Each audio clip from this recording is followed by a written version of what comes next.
Okay. All right. I'll talk to you later. Good, thank you. So welcome back, everyone. Good to see you all. So today's topic is we're going to talk about, actually we started this discussion a little bit over the weekend where we were talking about the factors of how nutrition occurs and how the body breaks down food and how it's actually absorbed and utilized. So great, yes, we are going to sing it. so that's what we're going to talk about today. It's actually a lot of repetition of the things you've already learned, but now we're going to look at it in the perspective of how are we actually using that knowledge, because in the beginning it was more fundamentals and just kind of understanding what the physiology is, but now that part of that physiology is really crucial in looking at the diseases that we've been talking about. So we're going to look at this in detail, okay? And I know it may seem like you've heard this before, but I'm going to try and tie it all together and make it seem or understandable as to why this part of it is so essential for us to then understand or get a better comprehension of these diseases, okay? So now that you all have the prayer, it'll be even more fun to do it this time. So we're going to start with a prayer, okay?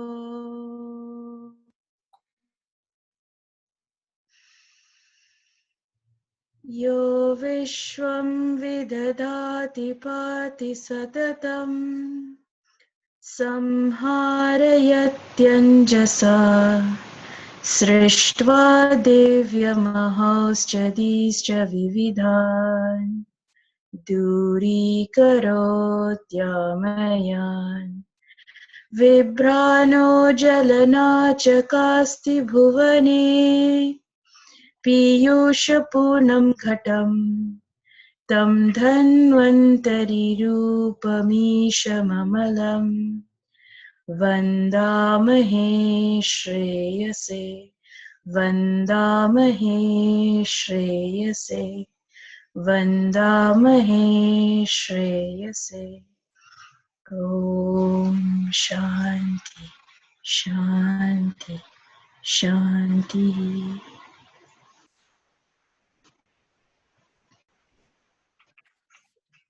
Thank you. You're welcome.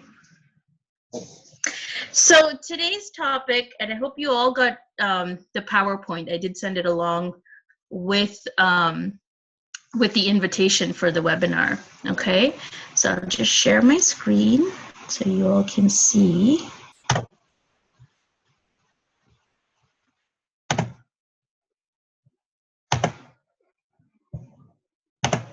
There we go. Okay.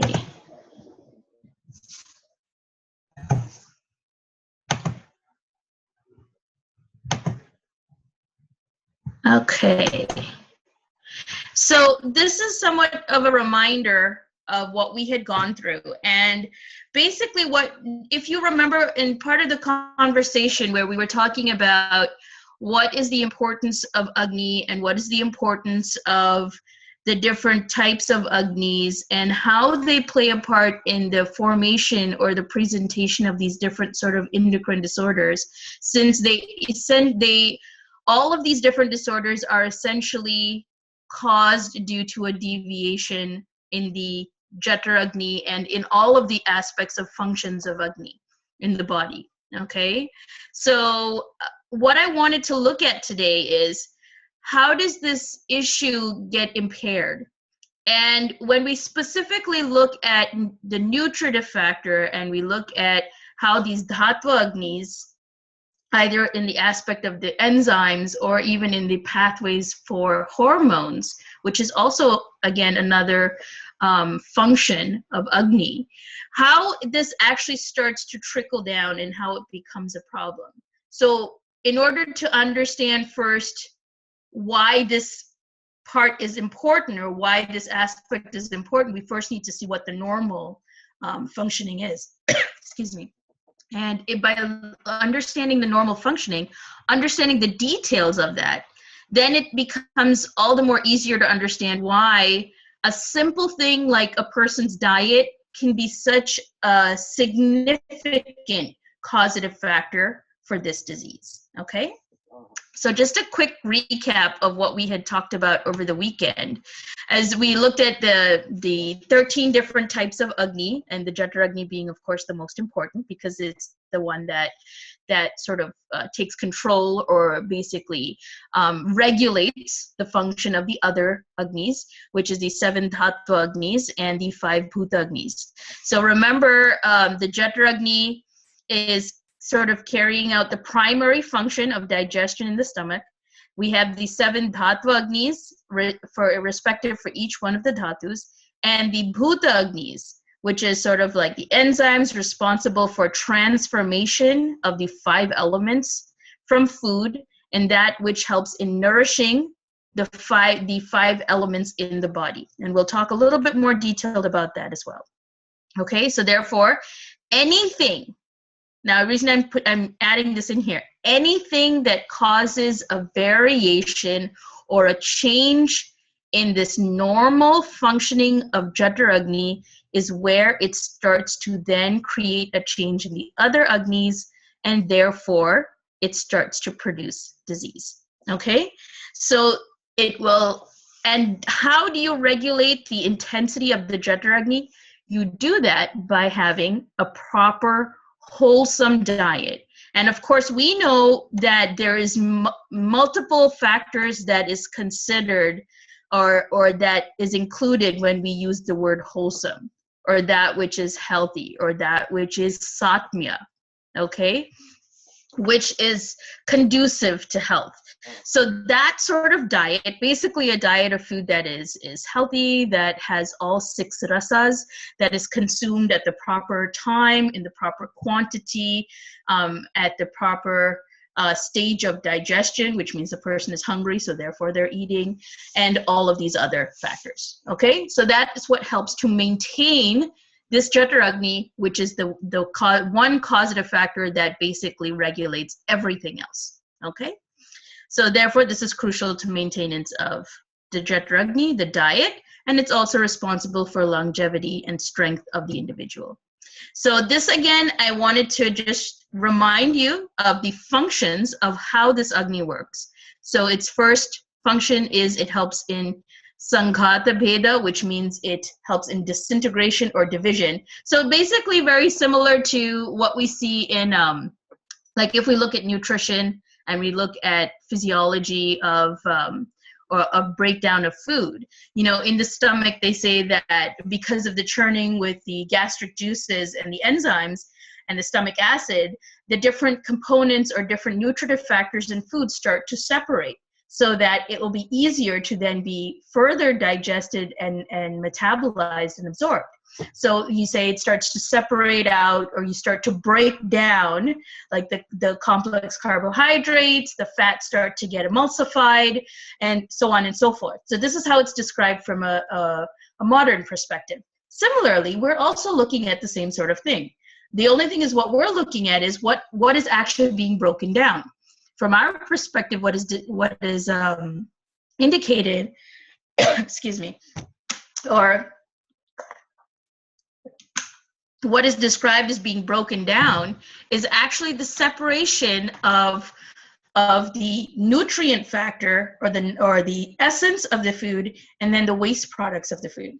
So all of that actually starts to separate. It's being divided. As you consume food, it's as one entity. So in the stomach, with the Jatra Agni, the major function of that is to further break down the food and then start to separate out the food into these 2 factors. Okay, so even from that point, you get the separation of the essence of food, or the prasada, and then the kitta, or the mala portion, or the waste portion of the food.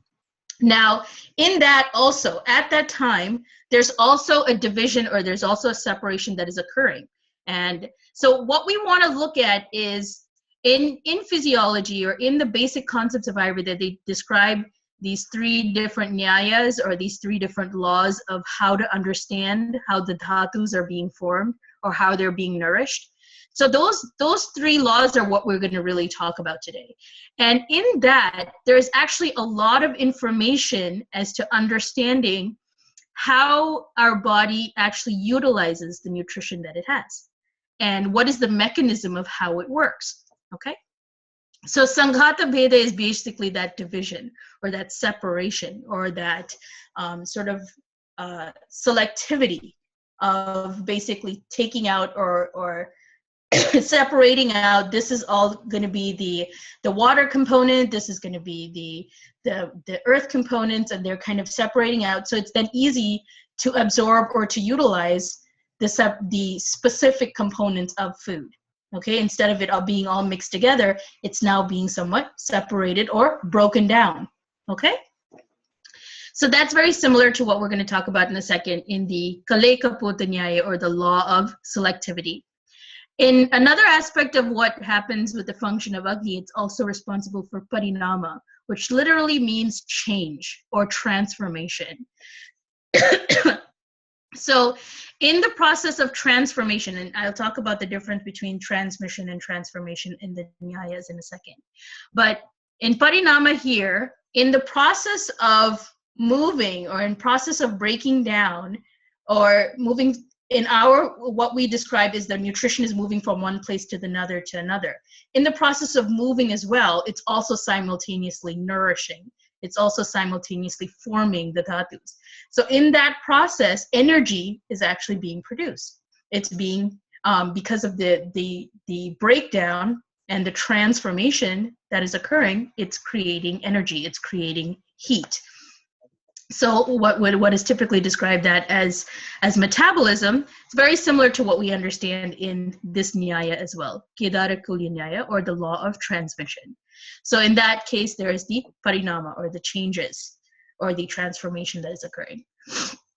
In Paravrati, and here also, where one type of matter is being converted to another. So this is specifically looking at the Kshira Nyaya, where they're also saying the same thing, that whatever has been consumed is actually being completely transformed into something new, into something else. Okay? And so that's also one part of nutrition. So here the parinama and paravrati occurs at the level of the Dhatva Agnis and the Bhuta Agnis, and we're going to look at that again more specifically. So therefore, metabolism, enzymes, and hormone functions are all attributed to Agni. Okay? And the effect of Agni at the physical chemical level is decomposition, disintegration, and acceleration of various chemical reactions. Okay? So here again, just looking basically at how the Jataragni works, what the Bhutagni does.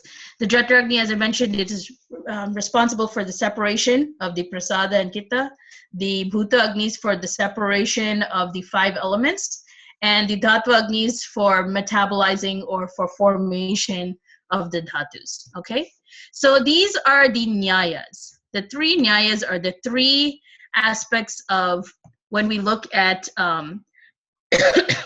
when we look at the 3 laws of nutrition, of how the dhatus are being formed. They've described it in 3 different ways. Now, some people say that it's either one particular law that is the one that is applicable, and the others are maybe not so applicable to how the dhatus are being formed and how they're gaining that nutrition from the food that we eat. However, if we look specifically at what they're indicating, and we look specifically at the process of nutrition, all 3 of these laws are indicative of different stages in digestion. It's indicative of different manners of how the body is utilizing the nutrition from the food that we're eating. Okay? So the first one that's described is the Kedara Kulya Nyaya, which is the law of transmission. And basically what that says is, just as a field, Kedara Kulya means irrigation field. So as you can see here, there is an irrigation field. So what happens is you have one source of water, say the source of water is at the top, and what happens is the source of water, that water flows into this field, it fills up this field, and as this field obtains the maximum amount of water, it then flows over to the next one. And then it accumulates here, it fills up this field, and then it flows to the next one and the next one, and it has a very successive order, okay? So it's similarly, just as a field of irrigation where the closest area to the source of water is nourished first or is filled up first, and then that first before it flows into the succeeding sections of irrigation, as you can see here in this picture, okay? So similarly, nourishment flows from one dhatu to the next in a successive manner. So the fact that when they say, you know, the one dhatu nourishes the next, then nourishes the next, that can be understood or proven by this particular law of nutrition, where it's starting first from the stomach or from the amashaya. As the food gets broken down and it turns to ahara rasa, or basically chyme, which is the liquid food, then that then gets sent off to the first dhatu or the nearest dhatu, which is the rasa dhatu. So that is the first dhatu, it is the nearest one, that gets nourished first, and then from there, that nourishment then passes on to the next one, and to the next one, and to the next one, okay? So that's the first part of looking at the Kedara Kulya Nyaya.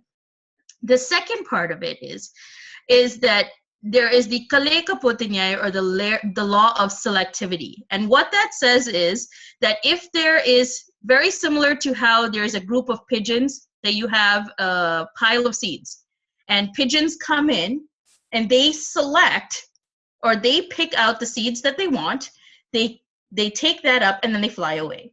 So in that, they select what they want. It doesn't necessarily have to go in a successive manner, but it is actually being selected. And so in that, similarly, specific nutrients of food is selected and utilized in that manner. So this Kaleka Potanyaya is very different than what is described in the previous law of transmission. The reason why is because it's not saying that it has to be either or. It's actually describing one other stage of digestion. So as we saw in the previous one, where we have the Bhuta Agnis that actually help to process or break down or separate out the 5 elements, and this occurs even here at the level of the stomach. It starts to separate out the 5 elements in our food, because even our food is composed of 5 elements. So it starts to separate that out, and as it's separating out, then as that passes on to the other stages of digestion, similarly, those particular elements will be absorbed to nourish that particular part of the body that is predominant with that element. Another factor, what it also does is, it doesn't only enhance or induce nourishment, but it also helps to enhance the qualities that are associated with those 5 elements. And we'll talk about that in a second, okay? So Kaleka Potanyaya basically means that it's the law of selectivity, of being able to differentiate or utilize one specific component in food. So this is also applicable to the stages of digestion. And one thing to understand is that these stages are not necessarily in they're in a particular fashion, that it starts with one and then it ends and then it leads into the other one. Actually, multiple things are happening at the same time. So as you have the Kedara Kulya Nyaya, where there is transference of nutrition, you also have this aspect of law of selectivity, of where that nutrition is going, and then it's being selected and it's being absorbed or consumed, and then it is being utilized. Okay, so I'll explain that also in a second. And the next one is Kshira Dadinyaya, which means it is the law of transformation. So it means that Kshira is, for instance, milk, Dadi is yogurt. So just as milk gets transformed to yogurt, and then yogurt gets turned to butter, and then butter gets turned to ghee, you have this transformation of one source that then becomes something else, and then it gets transformed to something else, and it gets transformed to something else, okay? So this is also looking at a different aspect of digestion and nutrition, because here also, there are certain factors in nutrition where the nourishment actually gets transformed to something else. And basically what that also indicates in this law is that if it is transformed to something else, then it cannot be turned back to the original substance. Once it gets turned, or once it forms the new substance, the previous substance is automatically inherent in the new substance. You cannot turn it back or change it back to the original substance. Okay, so that's what's indicated in this law. And some people say that this law is not really applicable in the sense of nourishment of the dhatus. But one thing I want to remind you is that these laws are not indicative only of how the dhatus are being nourished. What we need to understand about these laws is basically it is describing every aspect of metabolism and of nutrition in the body. So that includes not only how your food is broken down and utilized, and absorbed and utilized, but it also indicates anything that is consumed in the body. So for instance, if you're consuming herbs in the body, there is a specific manner in how they are broken down and absorbed and utilized, right? And that also can be explained by understanding these three laws. And in looking at that, it explains why certain herbs have a specific activity, why certain formulas have a specific activity, and why we use anupanas to produce a specific activity, okay? So it's basically looking at the pharmacodynamics of food, as well as the pharmacodynamics of herbs. Anything that is consumed orally goes through these different forms of transformation, okay? So that's why this concept, though we have actually looked at this multiple times, or you've heard about these different laws previous to this, in understanding how the dhatus are being formed, it actually has a lot more information. It indicates so much more than just the dhatus being nourished. It actually indicates the whole concept of metabolism, okay?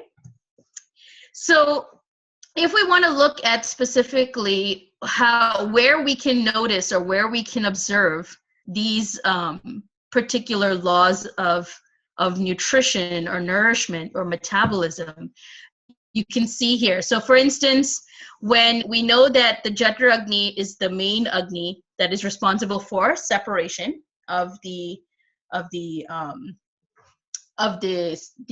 nutrient portion or the essence of food, and then the waste portion of the food, right? So that's what occurs here at this stage. It starts doing that. It starts churning the food. It's also transforming the food. So you can actually see the two nyayas here. You can see one nyaya of the Kshira Dadi nyaya, which means the food that you're consuming, the form that the food was in. So for instance, whether it is in the form of a soup, or whether it was a grain or a bread, or whether it was something that was hard, or whether it was a powder, or if it was a liquid, whatever was being consumed, it gets transformed. It changes in its appearance and its form once it enters the stomach, because all of these other factors mix with it and actually break it down. So here also one form of transformation is occurring. Just like in Kshira Dadinyaya, you end up getting from milk, it is transformed to yogurt. Similarly, in this process here, as you're eating the food, by chewing it and masticating it, it actually breaks down. So it's in a much more broken down, more of a congealed form than solid food. As it reaches here, it churns further. So it's changing and transforming to ahara rasa, right? And once you get ahara rasa, it cannot be turned back into the original ahara. It has now changed its form. It's the same food, but now it has changed over its form into something else because it has been broken down and transformed to something else. So the Kshiradadi Nyaya, or the law of transformation, also it occurs at this stage. It occurs at other stages as well. But it's you can notice that law or that understanding occurring here.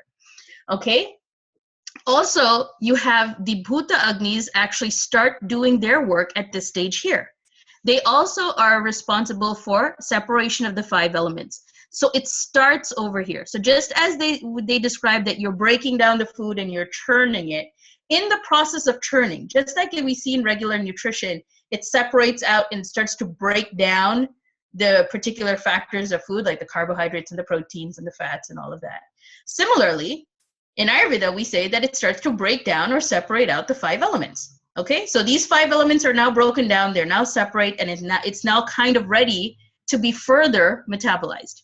Okay, so then in that process, you are actually separating out the 5 elements, and you're also getting ready to be then specifically broken out or specifically targeted for absorption. So you see the aspect of separation here.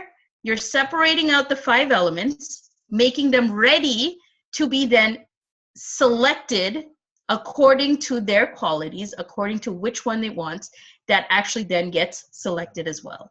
Okay, so that is very similar to if you have a group, you have a pile of seeds where the pigeons come in and they select what they want. They select their seeds, they consume them, and they fly away.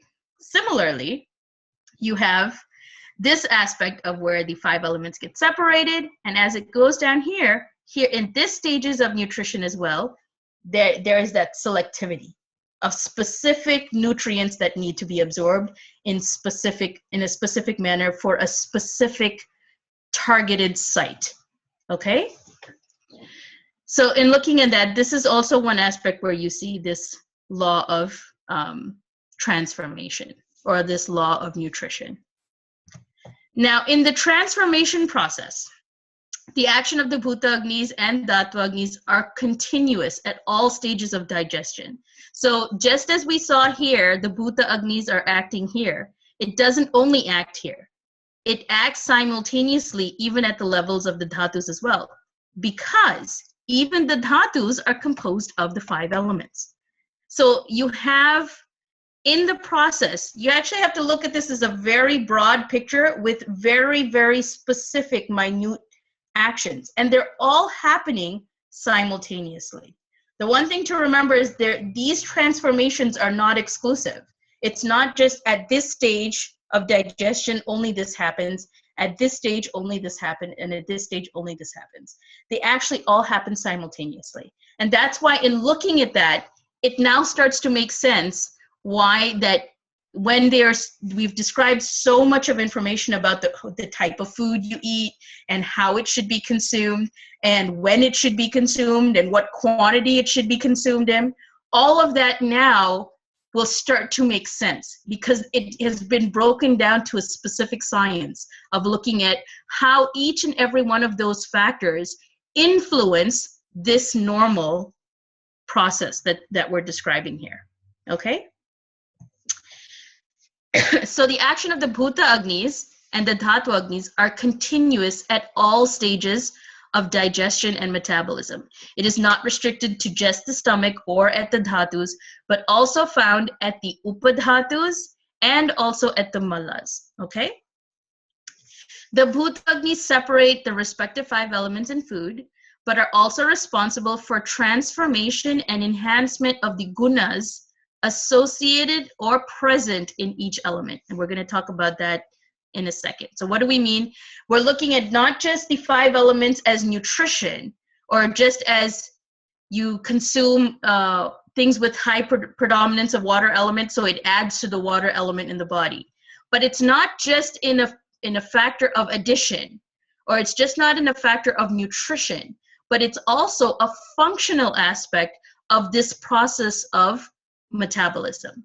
So we've looked at this in multiple ways of how Agni is responsible for the anatomical addition to the body, as well as the physiological functioning in the body of these specific systems.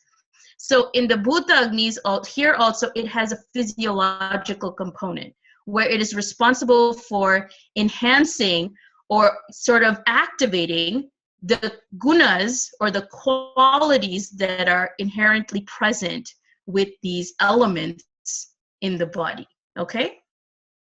And this process occurs again at each stage and level of digestion and metabolism because all matter, whether it be the doshas or the dhatus or the upadhatus or the malas, they're all made up of 5 elements. So as they're going through their transformations as well, there's also another layer of subtle transformation that is occurring at the elemental level.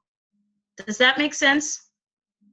And please feel free to ask questions if it comes up along the way, because I know I feel like I'm repeating myself a lot, but I also feel like this is quite detailed in looking at the same concept what we already know. Okay? So feel free to ask questions if it comes up.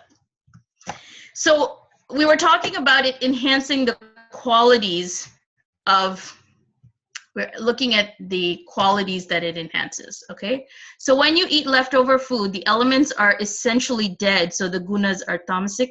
Yes, partially, exactly. And so just look at these qualities here, okay? And you'll see what I mean.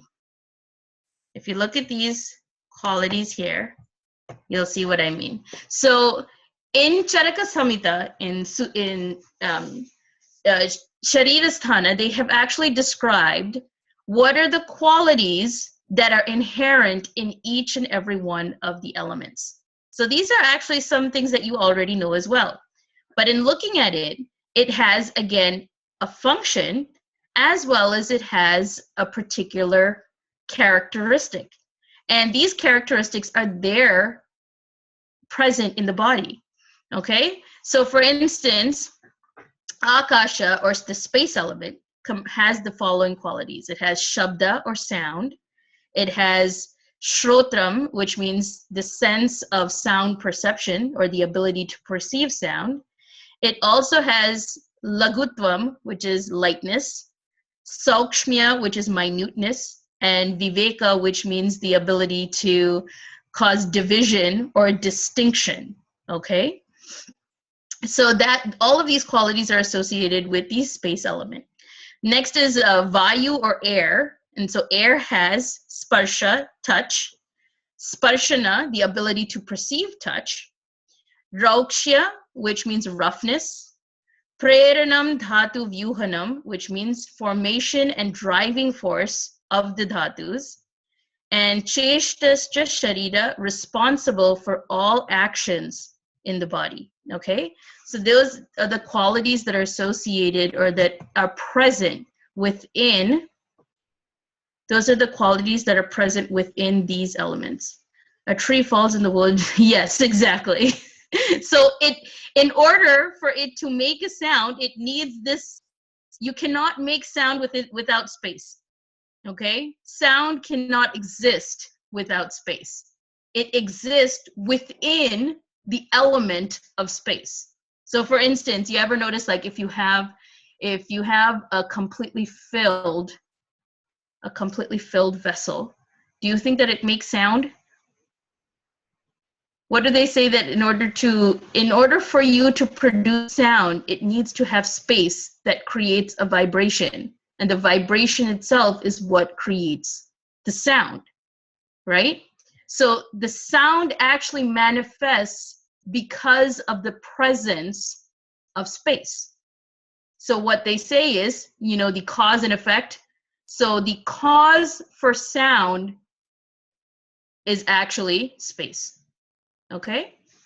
So in looking at that, these qualities are associated or are found inherently in these elements. So when we consume food, our food that has 6 tastes, or our food that basically has the 5 elements, when we consume that, it is broken down, it nourishes the gross parts of our body, but it also nourishes the subtle parts of the 5 elements in our body.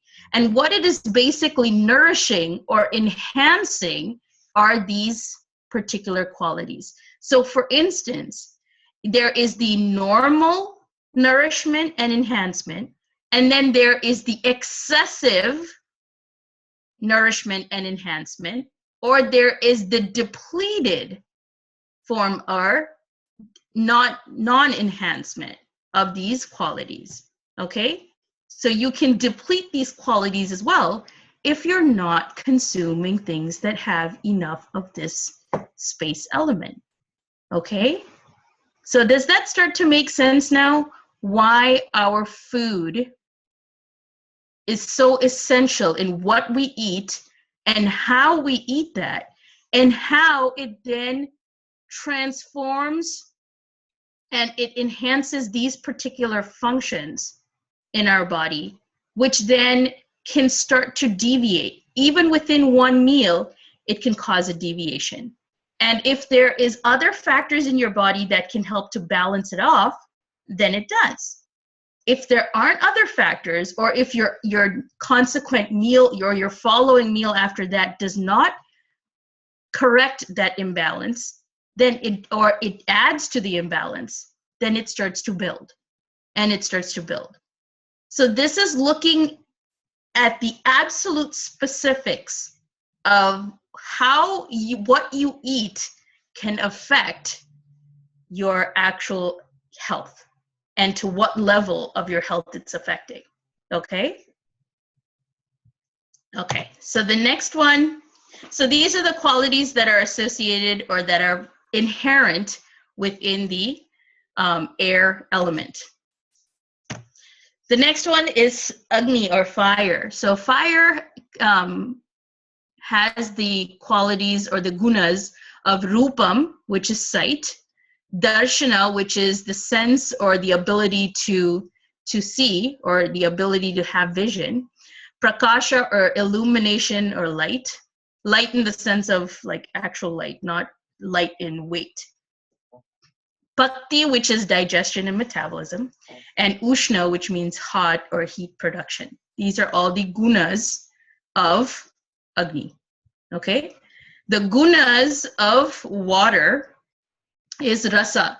So even rasa or taste can only be perceived if there is water. No taste can be perceived without some form or the presence of the water element. Okay, water element is what, through the water element only taste is perceived. So it possesses the qualities or the guna of taste, of rasanam, the ability to perceive taste, shaityam, which means coldness or cooling, mardhavam, which means softness or something that is supple, that is also attributed or that is caused because of water or the presence of water, sneha, which is unctuousness or lubrication. And usually we don't always remember the fact that sneha is actually because of water. We think sneha is because of something that is oily, or we think of it as kapha, and it's true, oily or kapha. But even if we were to go back down to the basics of why the oiliness is sneha, or why the kapha is sneha, is because of the presence of this element. That's the reason it is a sneha, or it has that quality, is because it is comprised of this element, okay? So remember when back in the beginning we talked about everything can be broken down to the 5 elements? This is exactly what they were saying. Everything can be broken down, or everything can be understood in the perspective of the 5 elements, okay? And also kleda, or viscosity, that is also the guna that is inherent in water, okay? And the last one is prithvi, or the earth element, and the guna of prithvi is gandha, or smell, grana, which is the perception or the ability to perceive smell, gaurava, which is heaviness, stadia, which is stability, and murti, which is steady or firm, or which is creating a form. It actually is able to create some mass or form that is because of the presence of the earth element. Okay, so now if there are situations that we can't completely understand, or you think about, well, why would they have given us, or why is it that these particular foods or these particular herbs have these qualities, or they've been described to have this particular activity? I'm not sure. It doesn't seem to make sense. These qualities and these activities and the way it produces a particular effect in the body has been determined by understanding what the elemental composition of that is, and by understanding how that particular elemental composition in that component gets broken down in this process of metabolism, and then gets further absorbed and nourishes those 5 elements in the body and enhances these particular gunas that are inherent within those 5 elements. So does that make sense now? Why it's very, very vast, but it actually is still all coming back down to these 5 elements. And it can actually all be understood in the perspective. And that is in the realm of physical matter, by the way. Okay? The disclaimer for that is in the realm of physical matter. So if we're talking about physical matter, which is what we're talking about right now, then it can all be understood in the perspective of the 5 elements. Okay? Okay. Any questions so far? Is it too detailed or too much? Okay. So the next part, okay, great.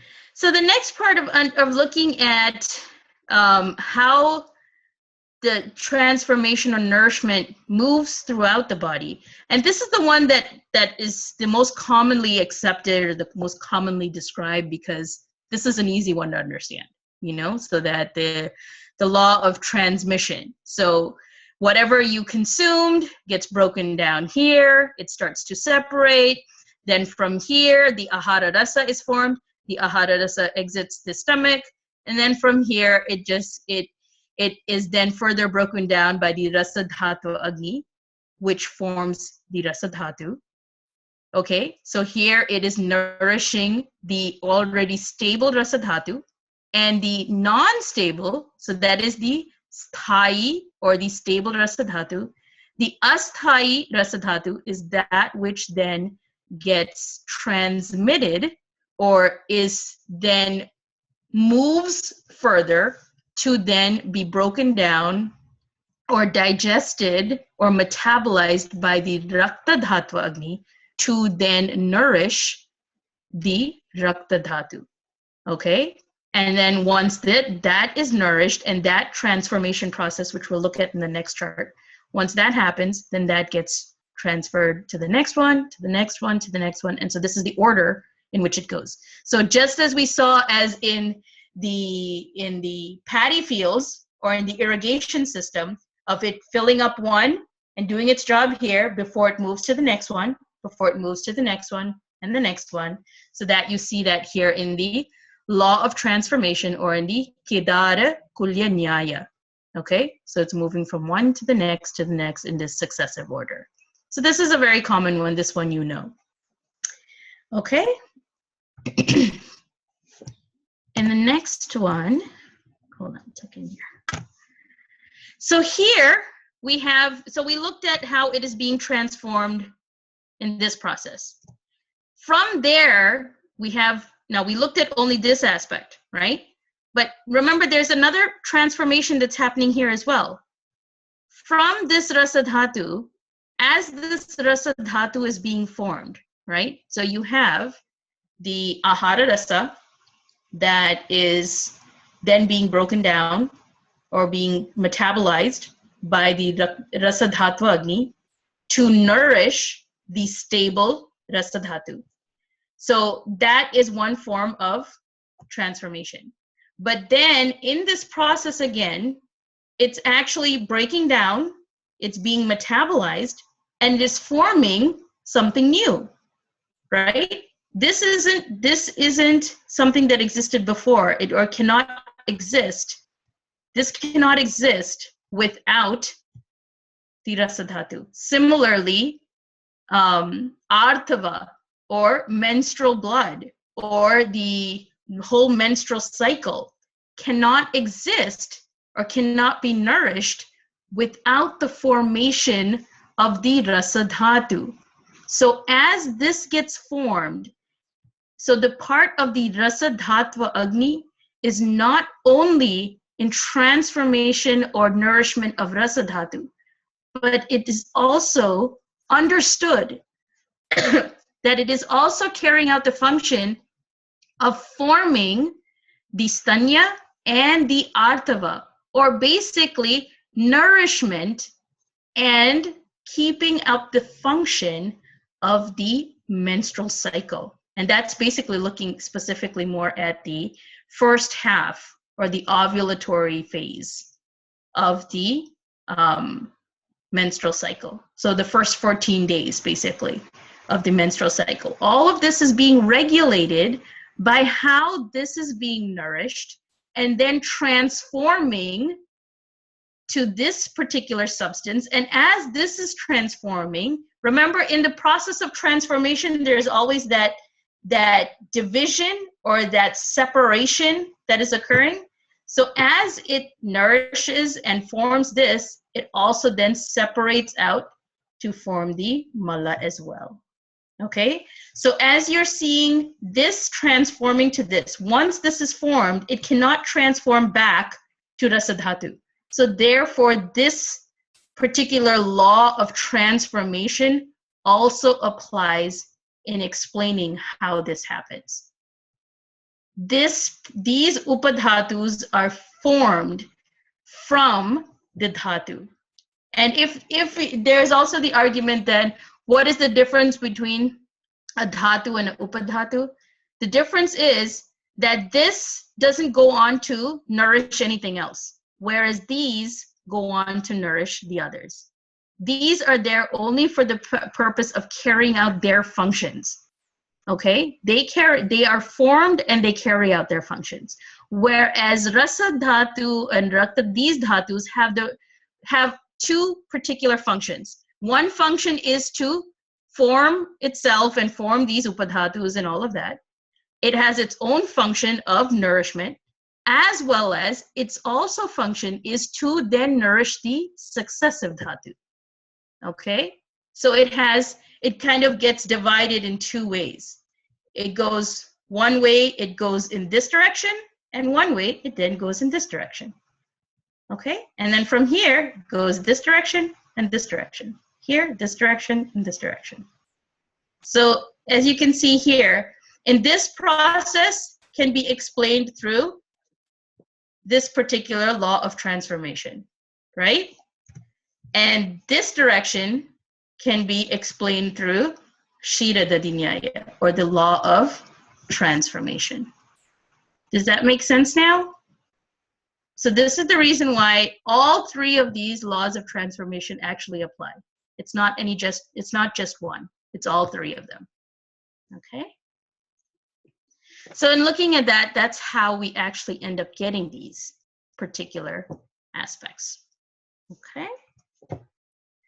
So looking at that, so then this is just to kind of summarize or kind of put it all together. And here I have put my own little chart that I drew out, because drawing this was so much easier than trying to make it as a slide. I just didn't know how to make a slide for it. Does this occur in a particular pathway or all three? You mean the all three methods of transformation or nourishment? These are methods of transform or of nourishment. So basically you can consider these as metabolic processes, or you can consider it these different ways of understanding how the body is metabolizing, absorbing, and utilizing. So remember in the beginning, we looked at, for instance, 1 second. In the beginning, we said here that the effects of Agni is at a physiochemical level of decomposition, disintegration, and acceleration of various chemical reactions. And initially, first it does metabolism, enzyme, and hormone function, okay? So if we were to really get into the nitty-gritty of proving that the Agni does this, right? These laws of transformation is proving how the Agni is metabolizing. It carries out the functions of enzymes and hormones, because what it is showing is that as it's going through the process of metabolism, as it's going through the process of nourishment, it's not only carrying out the function of nourishment, but it is also regulating, and it's also responsible for initiating the functions of these different perspectives or different aspects in the body. So this is the proof. If we wanted to say that we're looking at, or we wanted to prove that the Agni is responsible for all of these different functions, and why the Agni is the cornerstone for disease, why our food, our diet and lifestyle, or anything that can affect the normal functioning of this Agni is the main reason why we end up developing disease, because they affect the Agni. And once the Agni is affected, that's when disease starts. Okay? If we wanted to prove that, this is the exact absolute details of how we would prove it, to the point of being able to explain even endocrine disorders, and even things like how can somebody's diet cause hypothyroidism, or somebody's diet and lifestyle, how it can cause hyperthyroidism, how it can cause diabetes, because that's one we can accept. That's a fairly common one that everyone knows, it's a metabolic disorder.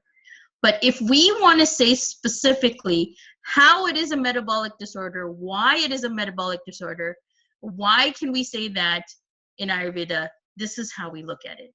And even more specific than that is, okay, you're saying this is digestion, this is nutrition, these are the functions.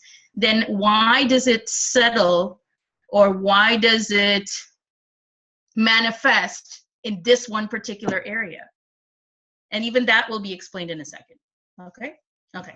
So to summarize just this process of looking at, summarize this process that we've just described here, right? We have here, if you can see mine, we have here, this is the first one that I described of the Kedara Kulyanyaya. So you have your food that is digested. Hold on, let me make this bigger for you. Okay. You have your food that is digested, that comes into the Rasa Dhatu, and it goes in this form. So this is one thing that is happening simultaneously, okay? So here, of course, we know the transformation or the transference of nutrition throughout the dhatus. So also, at the Rasa Dhatu, we said the division or the separation of the Prasada Kita. So that happens because of the fact that it is actually selecting of this flow of nutrition. You can say it's basically like liquid nutrition that's going through here. As this liquid nutrition is flowing through here, this particular aspect actually has to select certain points or certain things, factors in this liquid that is necessary for formation of the prasada, formation of the upadhatu, formation and nourishment of the rasadhatu, and then also separation into the waste product. So that selectivity of specific aspects in nutrition. So basically that's saying, like, for instance, if you are consuming food and say you have carbohydrates that are broken down and those become sugars, and then those sugars get absorbed by specific parts in the body, or they get absorbed at a specific point, and then it further gets metabolized at that specific site of action. Similarly, in this general flow of nutrition, here there is a particular selectivity of what aspects in that general nutrition that is necessary for nourishment, formation, and then this aspect of division or other formation, that selective nutrition is explained by this Kalekaputanyaya, which is the law of selectivity. Then also it's getting transformed, right? So the transformation of the dhatu to the upadhatu is the Kshiradhadinyaya, okay? One aspect of why, so if we look at it in that perspective, we're looking at how this works, right? Okay, let's go back to this here. So here, it's basically the same thing. It's divided. The food which is wholesome and has all 6 tastes is consumed. It then enters the stomach, it's broken down, and the division starts.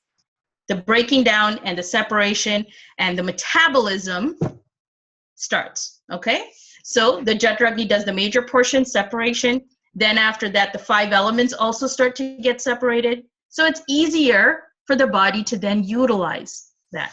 Then again, so it still comes out, it's still not ready completely to be absorbed because all of it has separated, but it is all in one liquid media as the chyme or the ahara rasa. So that is what is flowing through here, right? So as it flows from here to here, then the rasa dhatva agni is what further metabolizes that. So that rasa dhatva agni here breaks it down. It nourishes the rasa dhatu, which is the stable present rasa dhatu. It transforms, so that is the Kshira Dadinyaya. It is transforming from rasa dhatu to upadhatu and to the waste product, which means it cannot be transformed back again, okay? And then the rest of it gets sent off to the rakta dhatu, and that is the one that circulates, and that is known as the asthayi nutrient portion, okay? So the rakta, then from there, it goes to the rakta dhatva agni. So that's, once this process is done here, then it goes to the next one, which is the rakta dhatva agni. And from the rakta dhatva agni, this process here, these 3 stages here continue. And so therefore it continues and continues. So in looking at that, what we can explain and see is from stages 2 to 5, in this whole process, you have the Kedara Kulyanyaya, which is this, okay? So in this whole process, as nourishment is going on, whenever there is this process of nourishment, this continuous flow or transmission of nutrients is constantly occurring. So basically that's like nutrients or nourishment that is constantly being circulated throughout your body. That is a consistent form of nourishment, okay? So that is a consistent form of nourishment. That is one aspect. So that is explaining how your body gets nourished all the time through this constant circulation, through this constant access to nourishment, depending on what you eat and how it's broken down, okay? The other aspect of the second nyaya, or the second law of transformation, occurs, or we can find this particular aspect, we can find it here, what we described as in the aspect of the 5 elements, selectively separating out the 5 element factors in our food. We can also find it as here, where the rasa dhatu is actually being selected. It is selecting the nutrients in the food, in the ahara rasa, that it wants. So what it wants is basically the elemental composition of Rasa Dhatu. And does anyone remember what the elemental composition of it is? The elemental composition of Rasa Dhatu is basically water and earth. Okay? Mostly water, a little bit of earth. So so what it does is it also selectively absorbs or selectively utilizes those elements that have been now separated and are ready for absorption. It gets selected by, and the Rasa Dhatva Agni then further metabolizes that. And even more than that, so the Rasa Dhatva Agni will metabolize it and nourish the Rasa Dhatu. Even more minute than that, the Bhuta Agnis, there also will further metabolize those elements and nourish the aspect or the gunas associated with that elements that are present in the Rasa Dhatu. Does that make sense? And even at the level of transformation from the Upadhatu to Malas, there also, again, there is selective nutrition. So in this process of transformation, here also there will be selective nutrition that will then lead to a specific formation of stanya, or the specific formation of artava, which is then sets off the menstrual cycle. Okay, so this is a cyclic process. This is also a cyclic process. As this one is working, this is the major cyclic process, which then regulates all the other cyclic processes. Okay, so as this is normal and healthy, then also the others will become normal and healthy. And when the deviation starts from here with the food, or with the lifestyle that affects the Agni, that affects this nourishment process, then what it does is it affects the outcome. It affects the byproducts and the waste products of this process, which is that's how we end up with the diseases of these systems. Okay? So you find this selective nutrition even at this level as well. And the Kshira Dadinyaya, or the transformation, complete transformation from one component to the next, you find here at the level of, once there's formation of that dhatu, then it gets transformed to the upadhatu, and it gets transformed or separated into the waste product. These two cannot be transformed back.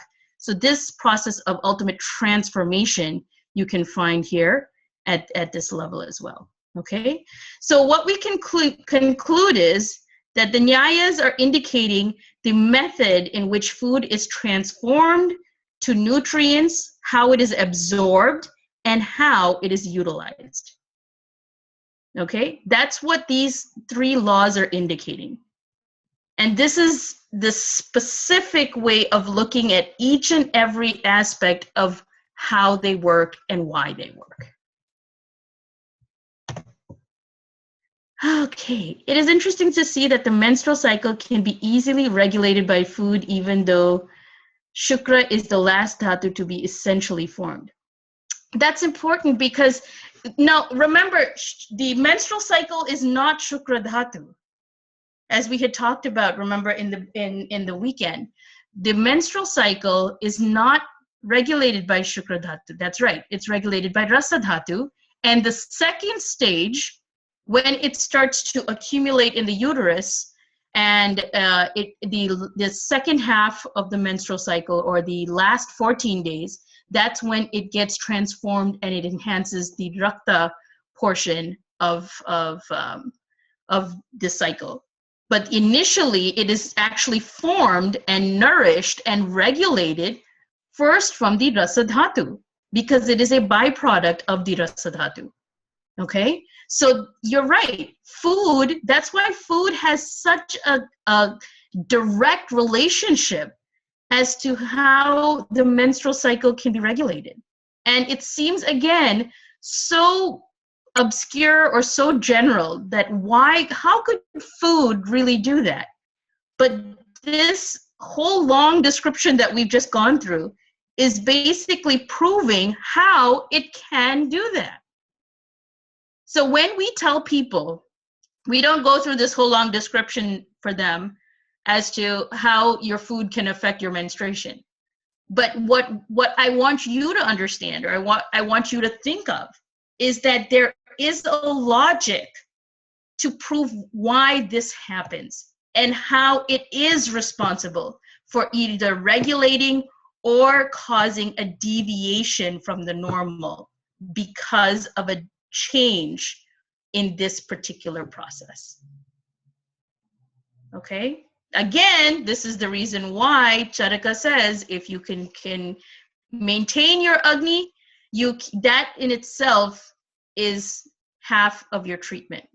If you can increase the Agni, or if maintenance of the strength of your Agni is essential for health and longevity. And it seems like, when we read these verses in these classical texts, it seems like they may be exaggerating, or they're putting something in there, just because they wanted to show how important it is. But there's a logic behind why they said that. And there's a logic behind why they keep saying it over and over again. In the classical texts, they don't usually like to repeat themselves. But when something is important and pertinent to a specific topic, they will repeat it again, or they will put that verse in again to indicate how important or how essential it is to that particular disorder. And this is the reason why, if you go back to the classical text again, in almost every single disease, in the causative factors, the first thing they talk about is your diet. You ever notice? You notice, and we've gone through 4 modules now. If you go back and look at your notes, every single disease that we have talked about, the first causative factor is always some problem with the diet. And there's a reason why. There's a logic why. And this is the reason why. Exactly. So now, if someone were to ask you, if at any point, anyone, any Vaidya, any student, anyone were to ask you, what do you mean, I don't understand what the big deal is. Why does your food, why is that so important? So what? Can't you just give me a herb? Don't you have a herb to fix this? Yes, there may be a herb. But if you don't fix the root cause of the problem, no herb, nor food, nor lifestyle can fix or change this until you regulate the system, until you increase the Agni, which will get this whole process back in line so that with the food, with the diet, with the particular herbs or formulas, it will start to work. If you put in herbs, if you put in formulas, you can have the best herbs and the best formulas in the world. Why is it that some of them just don't work? The reason why they don't work is because we're not fixing the real problem. The real problem starts from here. And if we don't try to at least get something going or bring this back into regulation, whatever we put in naturally will not be absorbed and broken down, because this process we talked about here does not only pertain to nutrition, it also pertains to describing how herbs and medicines are also metabolized and absorbed, and how they actually create a targeted site of action. These same theories or these same laws also apply to that.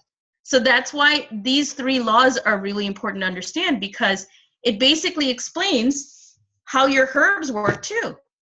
So for instance, if we want to understand why we give certain anupanas, what anupanas are describing, like the different adjuvants you give with herbs. The reason why you give an adjuvant is because it gives you a targeted site of action. So what does that mean when you get a targeted site of action? It is the same thing as the kalekapotanyaya. So as you are consuming this particular herb with this substance, we know that this substance has an affinity to that area.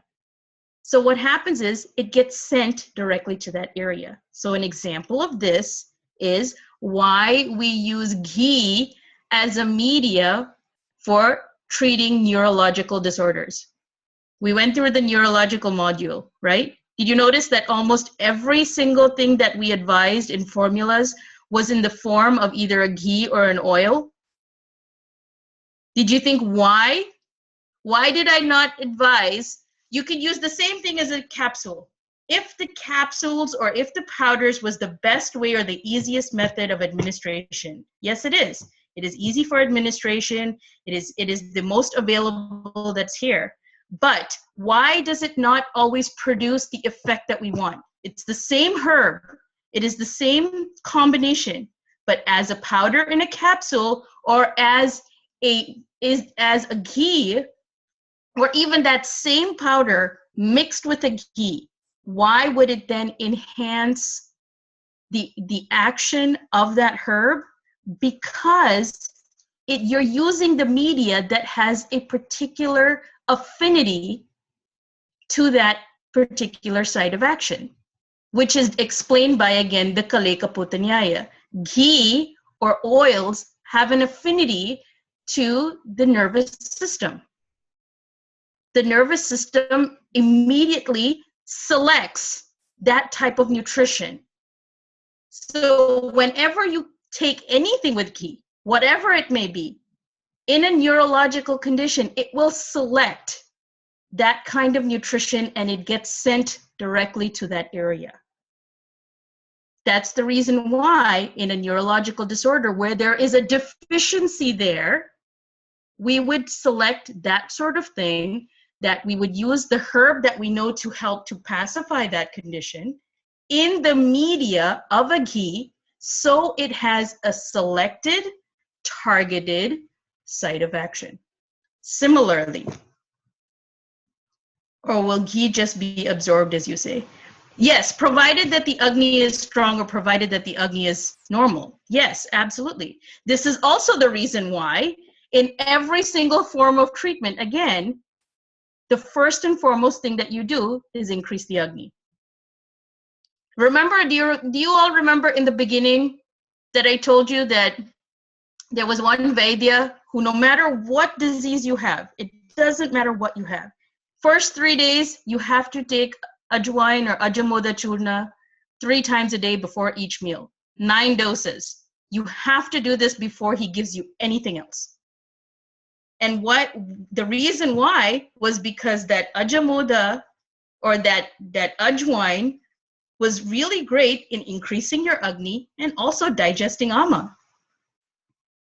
So first, no matter what it was, and this includes even cases like peptic ulcers, even there also, he would still increase the Agni, because even in that situation, though you have extreme burning sensation, it is still an issue with the deviation of normal Agni.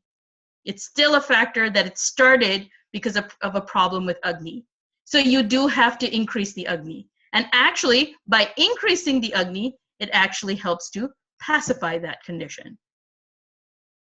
So you increase the Agni and then only you administer something else that will help to then have a particular site of action for that condition.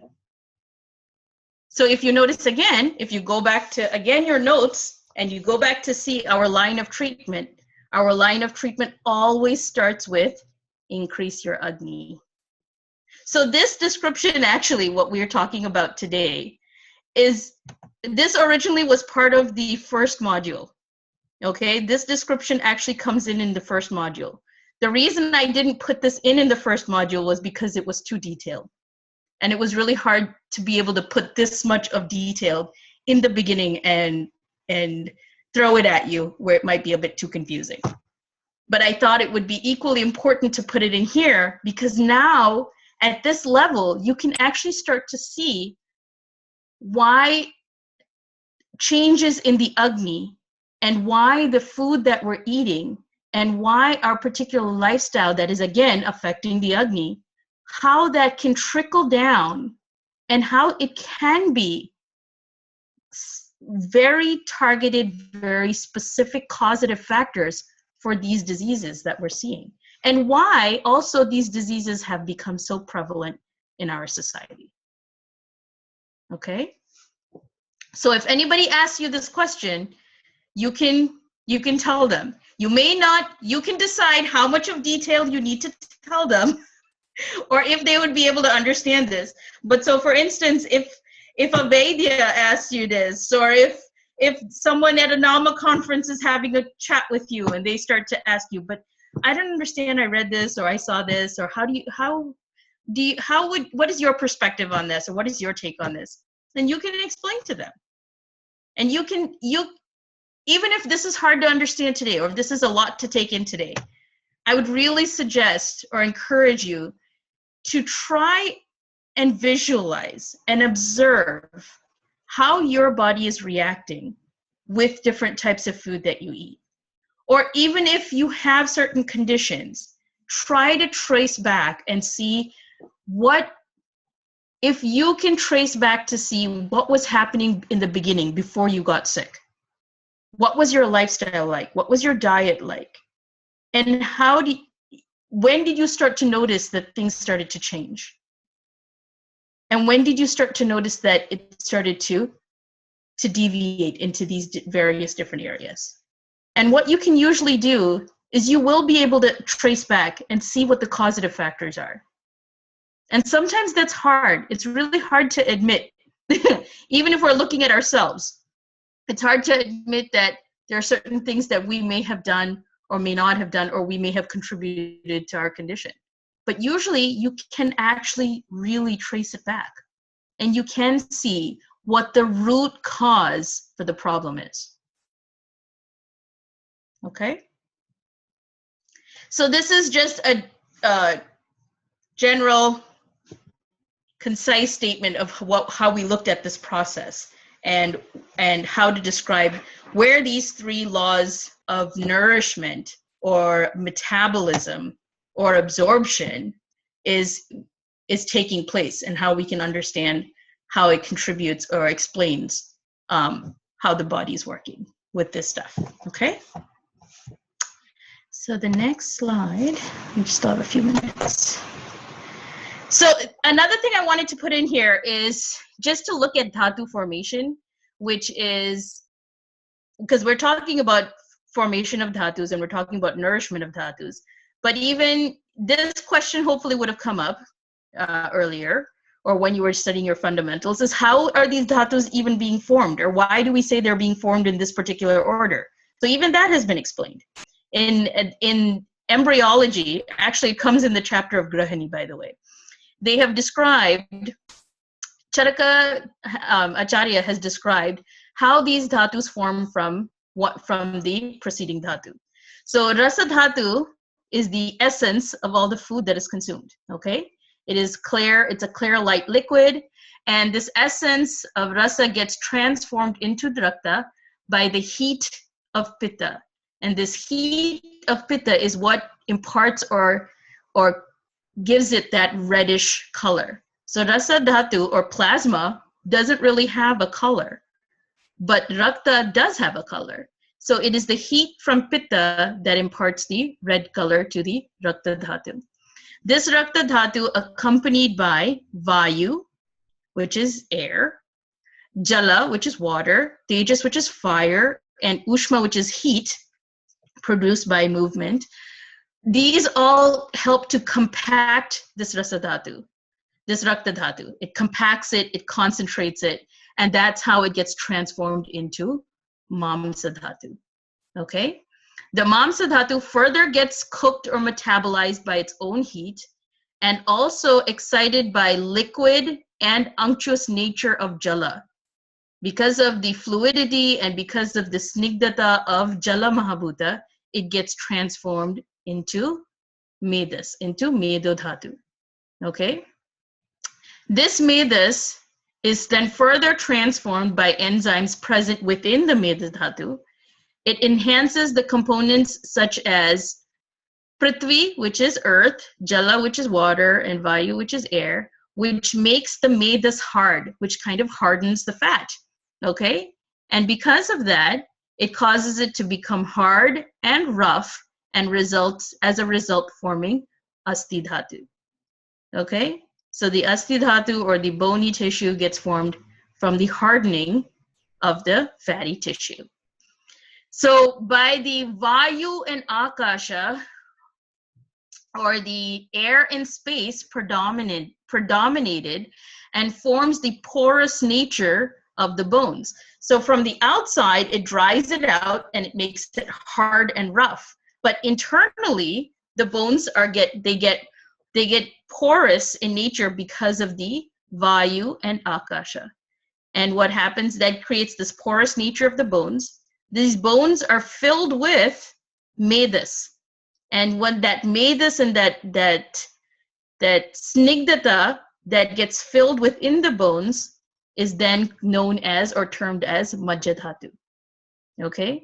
So once this unctuous substance that fills the bone, enters the bones and fills the bones, it is then termed as Majjadhatu. Majjadhatu, which is, of course, then it is unctuous, it gives rise to the Shukradhatu.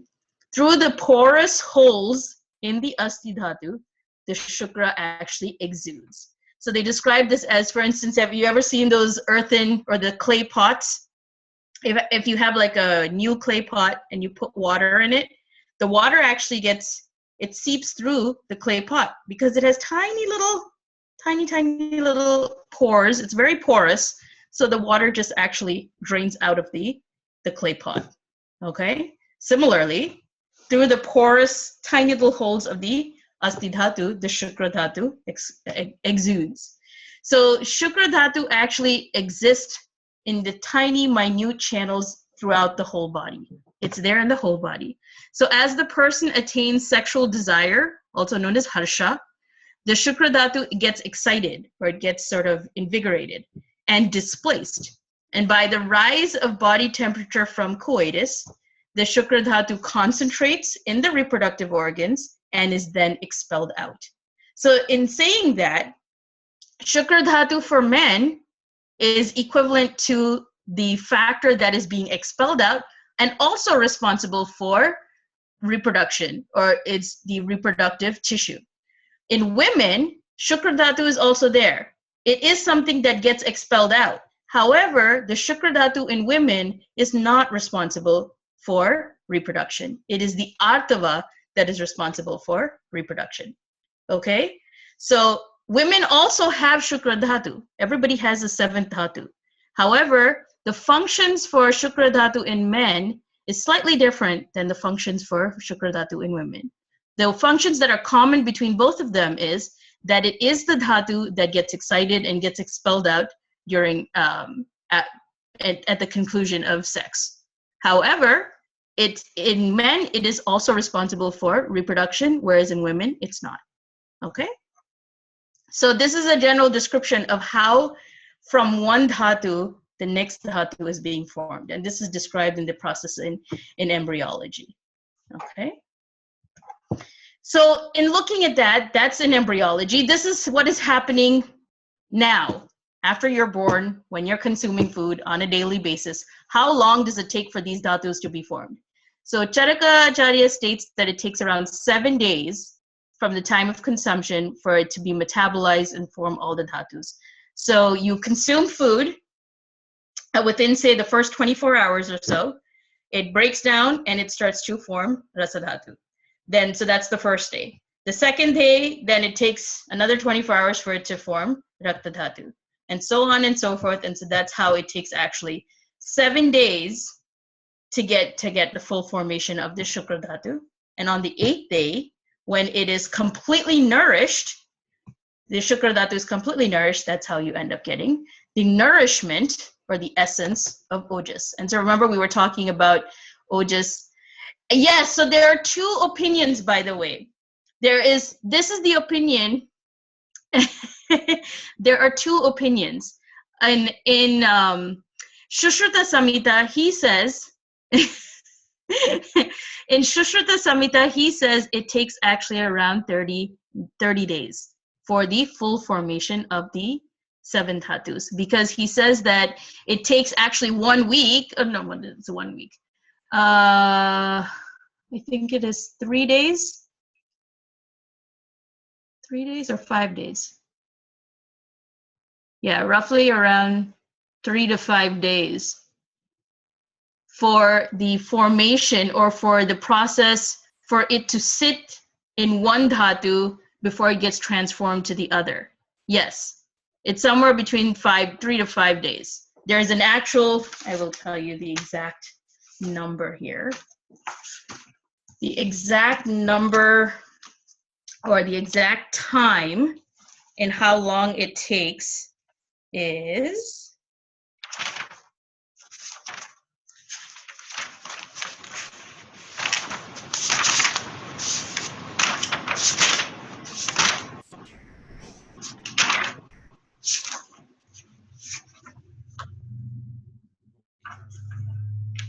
there is a specific number that Shushruta has said.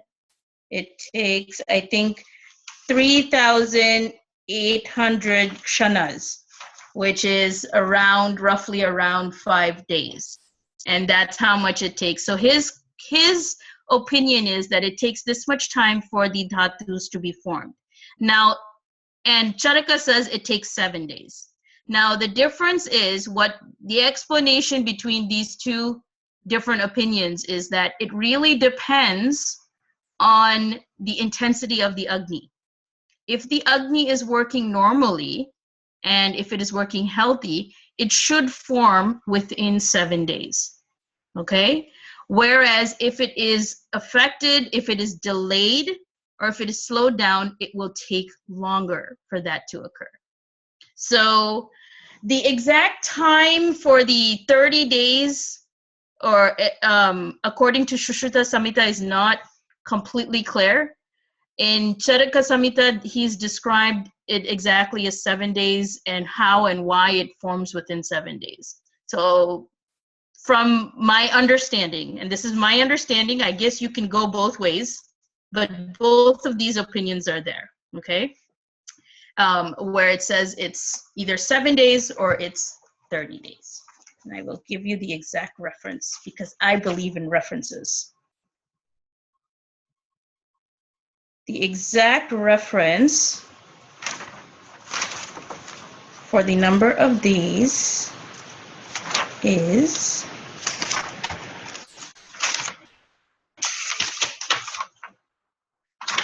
process of digestion.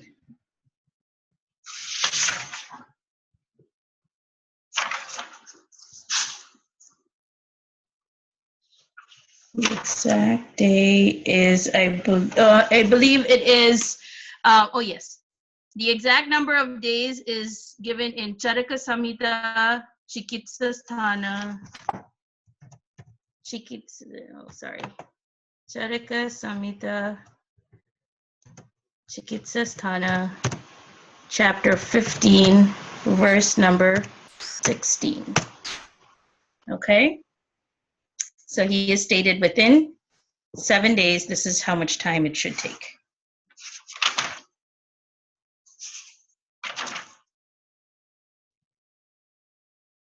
Okay, and I will get you the exact number or the exact time as described by Shushruta. Isn't that part of PK and why they say it should take 1 month?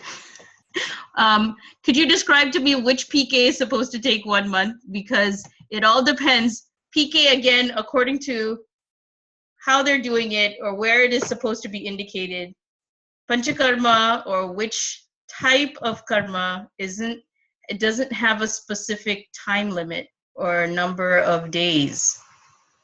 So, for instance, the only time when it is numbered is if you're doing a particular type of karma. So even in Panchakarma, you know that there are 5 karmas, right? Well, I'm talking more about the whole process, right, through Paschat Karma and how we're rebuilding the tissues into good tissue from tissue that wasn't strong. And that part of it is that it should take at least that much time to rebuild. Not necessarily, because it all depends on where you're starting off from. Mm-hmm. Yeah. See, if for instance, if it is a person, like a person who has hypothyroidism, okay, and you're doing panchakarma for them to cleanse or to get rid of the excess dosha and to rebuild and renourish their dhatus, what their baseline is would determine how long you need to do the panchakarma for, how long you need to do the purva karma for, then the panchakarma, then the paschatakarma, then the rasayana. And so what you're describing for taking 35 days to renourish all the dhatus is actually describing the end point of the rasayana. Mm-hmm. Right. So the rasayana can only be done if you do the panchakarma first. Right. Or if you do, I would rather use the word shodhana. Yeah. Shodhana would be indicating which particular karma the person needs. Mm-hmm. And even in purva karma, it depends. Purva karma can take anywhere between 3 to 7 days. And here also the 7-day theory is somewhat backed up, because the reason why they say you can take 7 days to do snehapana or 7 days to do the internal oleation is because it may take 7 days for it to reach through all the dhatus. So there is another description of why you can do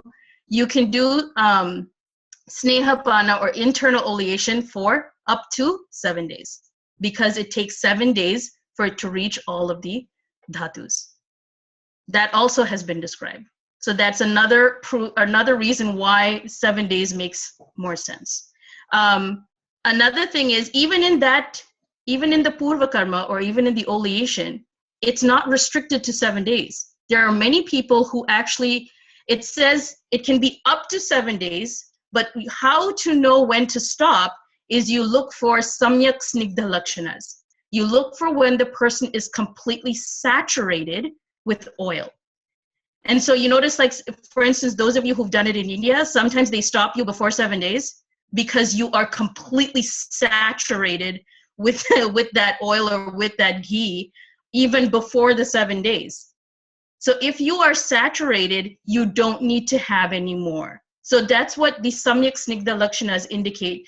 If the person is completely saturated with the oil, we don't need to wait. We don't need to continue up till 7 days. We need to stop at that point. And then after that, that's when we induce the shodhana. So depending on what your situation is, for what dosha you are trying to get rid of, and where is the closest orifice to get rid of that, that is the type of shodhana that is chosen. Okay? So if it is a problem of kapha dosha, right? If it is a problem of kapha dosha, even if it is kapha dosha in other parts of the body, you can still do vamana, because what the purva karma is supposed to do is it excites the oleation, actually lubricates the whole body, lubricates all of the shrotas. It also excites the dosha. And also what we do is we do swedana to cause dilation of the shrotas, so that all of the dosha can accumulate or be drawn back to the major channel, which is the GIT. Okay? So once it gets to the Mahakoshta or the GIT, it's very easy for us to get it out from any one of the orifice. So what happens is when kapha, and I'm using this as an example, when kapha gets aggravated and when we induce swedana and we lubricate, all the channels are lubricated, then we induce swedana, which dilates it. So that excited, aggravated kapha starts to melt and it accumulates. And where would it accumulate? In the domain of kapha, which is basically in the chest and up region. So therefore, the easiest way for us to then push out the excess kapha or the aggravated too much quantity of kapha is by inducing vamana. And so that's why before inducing vamana, the night before, we give them a heavy meal. In fact, in the classical text, they say they should eat milk pudding, they should eat jalebis, they should eat laddus, they should drink, I think, like they should eat mutton, and there's basically every kind of kapha aggravating food you can think of. You should give them that much food the night before. So that again further aggravates the dosha. And then after it further aggravates the dosha, then what we do is we induce vamana. So you give a paste of madana phala, and what that's taken with milk. And then what we do is we tell them to drink as much milk as they possibly can till it comes to here. And then upon drinking that milk, it fills up so much so that they start to salivate, and it starts coming out with force. And that's how it induces the shodhana. So that shodhana is typically only done for one day. All of these panchakarmas that are done for this purpose is done for one day. The actual shodhana karma is done on one day. And then that forcefully pushes out the dosha. So this example is for vamana. If it is virechana, it's done a one-day virechana. Only for vasti, depending on what the condition is, it may go for anywhere between 8 to 12 to even up to 48 vastis, depending on what the condition is. And for the vastis, those are usually alternating as either an oil vasti, then a kashaya vasti, then an oil vasti, then a kashaya vasti. Okay, so we alternate them. So there's a difference in how much time it will take. There's no set period of time. So remember when we were having this conversation of whether this panchakarma is necessary for healthy people or not. It really is whether it's really necessary. And even if it's necessary, is this the best method to bring this person back to health, or is there another more appropriate method to bring them back to a better state of health? Okay, so there's a difference. There's no specific time. And I'm saying this not just because of the classical references for how it should be done, but even practically. Practically, shodhana should not be considered until you know that shamana won't work. If shamana does work, then shamana is the best method. Shodhana only works when there is so much of quantity of dosha that it is there to be expelled out. Remember when we were talking about aggravation of doshas, it can be either the quality or the function or the quantity. Shodhana happens when the quantity is too much. Apart from just the qualities and the function, the actual quantity itself is so much that pacifying or palliative care or shamana therapy won't work. So that's why it needs to be pushed out. It needs to be expelled out of the body. Okay? So we'll have a whole other conversation about this. But this is a really important topic for us to talk about and to understand the indications, the contraindications, and the mechanism of how this works and where it works and why it works. Okay? Okay. Okay. So I just want to quickly get through. I think there's only like 2 other slides. So this is looking at this process that has been described. So this is how you end up with the 8th day or the 7 days, and then the 8th day, the nourishment of ojas. Okay. Here it's important to look at, they've described the circulation of rasadhatu. So we just talked about the nourishment. We talked about how this process of nutrition and absorption and metabolism occurs. So as this process is going, the rasadhatu is the basic medium through where everything is then circulating and transference is happening.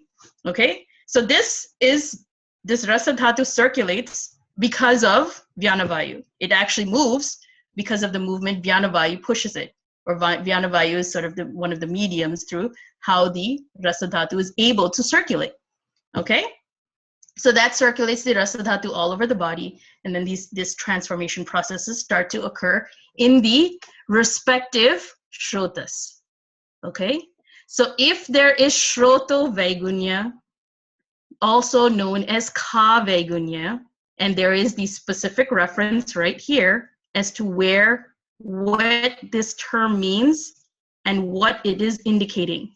Ka Vaigunya indicates that there is a problem with the Shrotas, that it is a Shroto Vaigunya, a problem with the Shrotas, which may result in a block or a hindrance of the Rasa Dhatu circulation. Okay? And because of this change or this problem or this issue with the Shrotas, because Ka literally is translated as space. That is the meaning or the translation of the term Ka. Ka means space. So here, in this context, Ka Vaigunya is actually indicating a change or an abnormality in the Shrotas. Okay? So at the site of morbidity, or where this problem, this Shroto Vaigunya is occurring, or this Ka Vaigunya is occurring, that's where the disease starts to manifest, because it is hindering the flow of the Rasa Dhatu. It is hindering the flow of nutrition. It is hindering the flow and the process of this, what we've been talking about.